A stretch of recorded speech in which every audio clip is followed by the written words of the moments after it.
Sir आप क्या कहना चाह रहे हैं इस अनशन के लिए? इस अनशन के पहले आप बैठ जाइए। ये जो अनशन आप देख रहे हैं, इस अनशन के लिए आप सीधी सी बात ये समझ लीजिए, ये फासिस्टवादी सरकार जो लोकतंत्र को पूरी तरह से समाप्त कर देना चाहती है।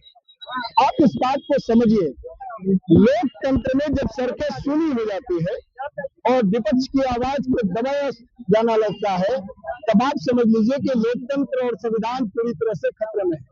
यही बात जननायक राहुल गांधी जी विगत कई महीनों से कह रहे हैं,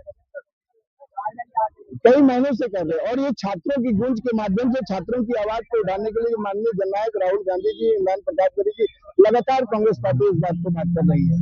आप ये समझिए, मैं तो कह रहा हूँ कि ये सरकार हत्यारी सरकार है। छोड़ दीजिए पेपर लीक को, मुझे ये बताइए कि 17 से 21 बच्चों ने डिप्रेशन में सुसाइड कर लिया। क्या ये सरकार इतनी संवेदनहीन हो चुकी है, कि इनकी कोई जवाबदेही नहीं है?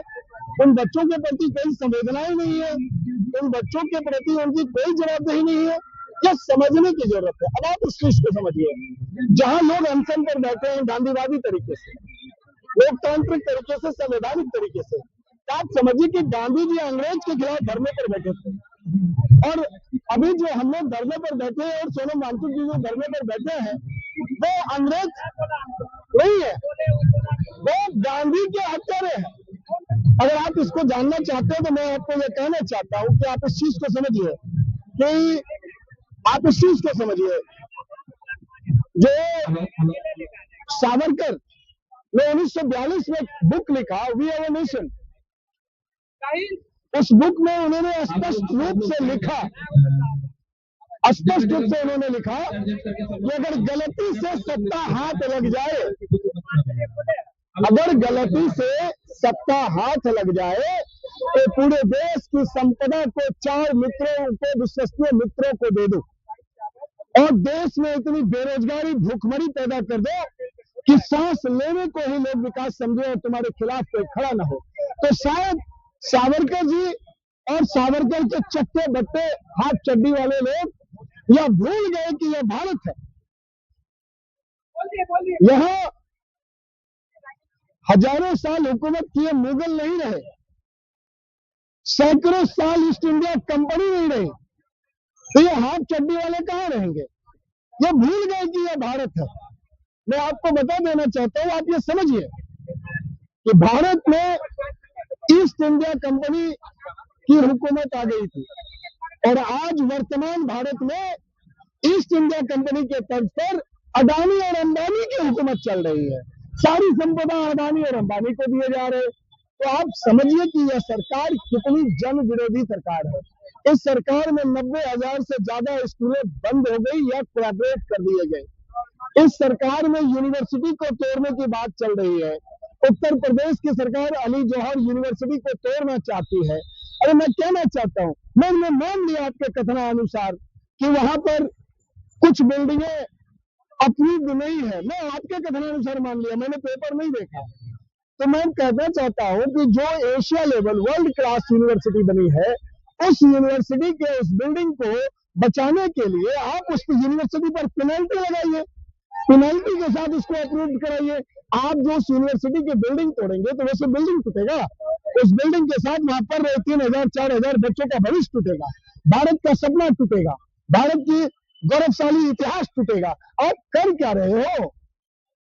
सरकार चुने जाते हैं जनता के द्वारा, और ये सरकार चलाते हैं बुलडोजर के द्वारा। ये क्या रहा है इस देश में? अब देश की जनता जाग चुकी है। ये झूठ बोलने वाले लोग, मंदिर का चंदा चोरी करने वाले लोग, आम जनता के साथ छलावा करने वाले लोग, छात्रों के साथ विरोध करने वाले लोग, छात्र विरोधी लोग, देश के भविष्य के खिलाफ काम करने वाले लोग, ये लोग क्या करेंगे? मैं तो कहना चाहता हूं यहां से, एक का बेटा E20, एक का बेटा T20 और देश का प्रधानमंत्री 420। क्या है? कुछ तो बताइए। नाम बदलना ही विकास है क्या? इन्होंने गलती से विकास का नाम, विनाश का नाम ही विकास रख दिया। आपको, हमको, लोगों को यह समझना होगा।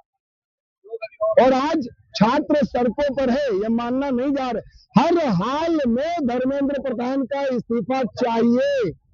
जब तक धर्मेंद्र प्रधान इस्तीफा नहीं देंगे, जब तक इनको तोड़ेंगे नहीं, तब तक छोड़ेंगे नहीं। ये आप समझ लीजिए, ये हकरई नहीं चलेगा। ये लोकतंत्र है, जनता ने वोट देकर चुना है, जनता ने आपको चुना शिक्षा मंत्री। अब जनता कह रही है आप छोड़ दो, तो छोड़ दो ना, छोड़ क्यों नहीं रहे हो? क्या मोह माया है? इन्हें डर है। आज धर्मेंद्र प्रधान का इस्तीफा विपक्ष की आवाज पर, छात्रों की आवाज पर, युवाओं की आवाज पर देना पड़ेगा। कल नितिन गडकरी को इथेनॉल के खिलाफ देना पड़ेगा, उसके बाद वित्त मंत्री को देना पड़ेगा खराब अर्थव्यवस्था के लिए, और पूरी भारत का, पूरी दुनिया में रेपुटेशन डाउन करने के लिए फिर देश के प्रधानमंत्री को इस्तीफा देना पड़ेगा। इन्हें डर है सत्ता जाने की। ये सत्ता लोभी लोग हैं और सत्ता के लिए यह कुछ भी कर गुजरने के लिए तैयार हैं। तो ये मैं फिर वही कह रहा हूं, इन हाथ चड्डियों को पता नहीं है कि यह भारत है। आप भारत में नफरत की बीज कब तक बोएंगे? अंग्रेज बहुत दिन हिंदू मुसलमान करते रहे और फिर यही हिंदू मुसलमान मिलकर उनको देश से बाहर खदेड़ दिए, और आज भी यही काम कर रहे हैं। आप अपने बातों से लोगों को क्या संदेश देना? मैं बिल्कुल यह संदेश देना चाहता हूं कि ये भारत का भविष्य का प्रश्न है, भारत का विषय है, भारत की व्यवस्था है, भारत के लोकतांत्रिक का सवाल है और भारत के संविधान का सवाल है। और मैं तो कहना चाहता हूं, मरेंगे तो सब, मरेंगे तो सब, कुछ भूख से मरेंगे, कुछ जेल में मरेंगे और कुछ धक्का मुक्की से मरेंगे। अगर अब भी आप इस संविधान को बचाने के लिए नहीं बोलेंगे, घरों से नहीं निकलेंगे और लोगों का साथ नहीं देंगे, सड़कों पर नहीं आएंगे, तो मरेंगे तो सब। संविधान बचाइए, देश बचाइए और ये भ्रष्ट सरकार को इस देश से भगाइए।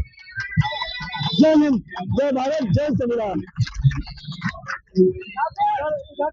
कि भैया बताए कि वो संदेश यही देना चाह रहे कि जितने भी जागरूक है नौजवान है, वो आ जाए, अपने एजुकेशन के प्रति आवाज उठाए, और ताकि आवाज पूरे शहर में गूंजे और ये आवाज बीजेपी के उन अनभक्तों तक जाए जो सोए हुए हैं, घरों में घुस करके हैं, और अपनी आवाजों को रोड पर लाए, सड़कों पर लाए और एजुकेशन की बात करें। चलिए मिलते हैं नेक्स्ट वीडियो में, तब तक के लिए बने रहिए।